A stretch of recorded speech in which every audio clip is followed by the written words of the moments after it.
ಜಿಲ್ಲಾ ಕೇಂದ್ರದಿಂದ ಹಬ್ಬೆ ತುಮಕೂರು ಹೋಗ್ತಕ್ಕಂಥ ಹಬ್ಬೆ ತುಮಕೂರು ಕ್ರಾಸ್ ಬಳಿ ನಿರ್ಮಾಣವಾಗಿರ್ತಕ್ಕಂಥ ಹೊಸ RTO ಕಚೇರಿಯನ್ನು ತಕ್ಷಣ ಕಾಮಗಾರಿಗಳನ್ನು ಮುಗಿಸಿ ಸಾರ್ವಜನಿಕರ ಅನುಕೂಲ ಮಾಡ್ತಕ್ಕಂಥ ಕೆಲಸಕ್ಕೆ ರಾಜ್ಯ ಸರ್ಕಾರ ಮತ್ತು ಜಿಲ್ಲಾಡಳಿತ ಮಾಡಬೇಕು. ಯಾಕಂದರೆ ಇದು ಹಳೆ ಕಚೇರಿ ಏನದ ಸಂಪೂರ್ಣ ಶಿಥಿಲಗೊಂಡಿರ್ತಕ್ಕಂಥದ್ದು. ಕೆಳಗಡೆ ಎಲ್ಲ ರೆಕಾರ್ಡ್ಸ್ ಎಲ್ಲ ಇಡಬೇಕಾದ್ರೆ ಭಾಳ ತೊಂದರೆ ಆಗ್ತದೆ. ಆಮೇಲೆ ಸ್ಥಳಗಳೂ ಇಲ್ಲ.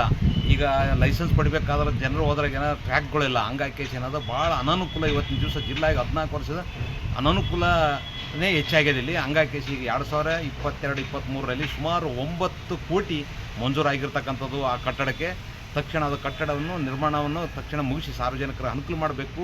ಈಗಾಗಲೇ ಅದಕ್ಕೆ 5 ಕೋಟಿ 9 ಕೋಟಿ ಮಂಜೂರಾಗಿದ್ದು, 5 ಕೋಟಿ ಬಿಡುಗಡೆ ಆಗಿದ್ದು, ಇನ್ನೂ 4 ಕೋಟಿಯಲ್ಲಿ ಕೆಲಸ ಕಾಮಗಾರಿ ನಡೀತಿದ್ದು.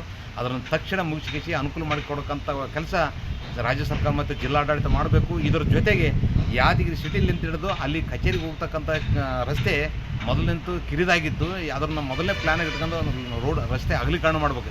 ಹೊಸ ಗಾಡಿ ಜಿಲ್ಲೆಗೆ ಬರ್ತಕ್ಕಂಥ ಗಾಡಿಗಳೆಲ್ಲ ಬರ್ತಾವೆ. ಅಲ್ಲಿ ಬಂದಾಗ ಜಾಗ ರಸ್ತೆ ಸರಿ ಹೋಗಲ್ಲ. ಆ ಭಾಗದಾಗ ರೈತರು ತಿರುಗಾಡ್ತಿರ್ತಾರೆ. ಹಂಗಾಗಿ ರಸ್ತೆ ಕೂಡ ಅಗಲೀಕರಣ ಮಾಡ್ತಕ್ಕಂಥ ಕೆಲಸಕ್ಕೆ ರಾಜ್ಯ ಮತ್ತು ಜಿಲ್ಲಾಡಳಿತ, ರಾಜ್ಯ ಸರ್ಕಾರ ಮತ್ತು ಜಿಲ್ಲಾಡಳಿತ ಮುಂದಾಗಬೇಕಂತಕ್ಕಂಥದ್ದೇ ನನ್ನ ಆಗ್ರಹ.